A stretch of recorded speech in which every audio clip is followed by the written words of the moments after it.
High বন্ধুরা, তোমরা সকলে কেমন আছো? আশা করি সকলেই ভালো আছো। তো আজ আমি আমার ছেলে চলে গেছিলাম কৃষ্ণনগরের ক্রোমাতে।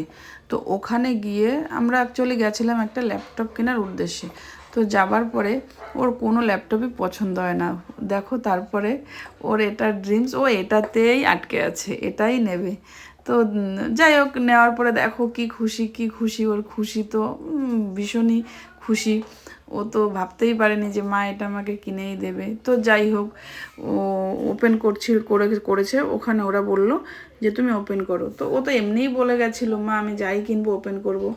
যাই হোক, ওপেন করার পরে ও তো অবাক হয়ে যাচ্ছে। ও খুলছে কিন্তু ওর হাত কাঁপছে, মানে আনন্দে। হ্যাঁ, এত আনন্দ, এত খুশি পেয়েছে না। তো যাই হোক, লাস্টে ম্যাকবুকটাই ওর সিলেক্ট করলো, ওটাই নিল যেটা ওর স্বপ্ন ছিল। তো আমি লাস্টে ওটাই ওকে কিনে দিলাম। তো এর দামটা যাই হোক অনেকই পড়েছে, ওটা আর বললাম না, নাইবা বললাম।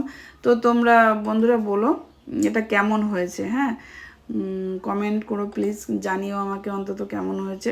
অ্যাকচুয়ালি এটা নিয়েছে আমার ছেলের পড়াশোনার উদ্দেশ্যে, অন্য কিচ্ছু নয়। তো ও যেটা নিয়ে পড়াশোনা করছে না, ওটা ল্যাপটপটা মাস্ট, ওটা লাগবেই। তো যাই হোক, তারপরে দেখো ও একটা পরে ভিডিও করছিল।